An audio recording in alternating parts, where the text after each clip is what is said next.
શ્રી સમસ્ત વાટલિયા પ્રજાપતિ જ્ઞાતિ વાળાક આયોજિત આજે 68મા સમૂહ લગ્નનું આયોજન લાડલી ફાર્મ ખાતે થયું છે। આ સમૂહ લગ્નની અંદર 22 નવ દંપતીએ પ્રભુતામાં પગલા માંડ્યા છે। ત્યારે સમાજના શ્રી સમસ્ત વાટલિયા પ્રજાપતિ જ્ઞાતિના વડીલ એવા શ્રી નંદલાલભાઈની સાથે આપણે વાત કરવાનો પ્રયત્ન કરીશું।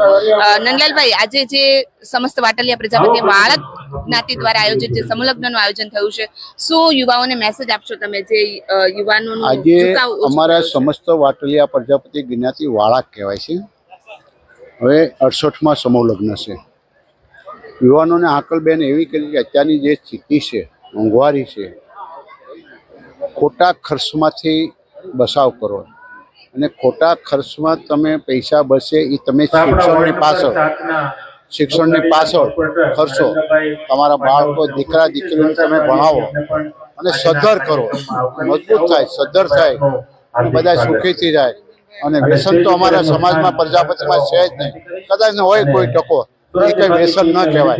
છતાં પણ વ્યસન માટે વાત કરી કે સમાજની અંદર કોઈ પણ વ્યસન હોવું ન જોઈએ અને એનાથી સત્તા થવું અને કોઈ પાસે કદાચ વ્યસન હોય તો એમાંથી તમારે સુધારો કરવો અને સમાજના વિકાસ માટે ધ્યાન રાખો।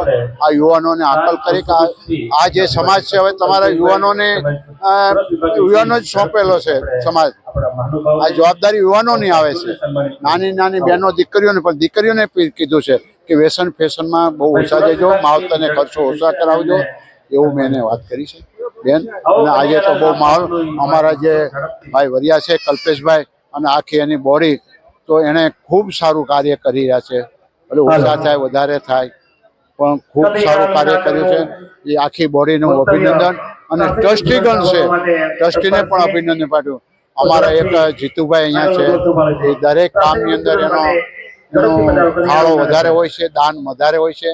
ધાર્મિક હોય, સમાજનું હોય કે ગમે તે લગ્નનું હોય, સારા કામની અંદર સારું એવું દાન। એ દીપકભાઈ, અમારા દીપકભાઈ છે વરિયા, એના ફાધરે આખી આ ગાયત્રી વાડી છે એના નેજા નીચે બનાવેલી હતી। સમાજમાં ઘણા, એક અમારા નાગજીભાઈ આંબલિયા છે, પણ એ પણ સમાજના બધા કાર્યકર્તા ખૂબ સારા છે। પણ હવે યુવાનોને થોડીક અમે જવાબદારી સોંપીએ છીએ, યુવાનો આગળ આવે ને સમાજને આગળ વધારે અને શિક્ષણ આગળ વધારે।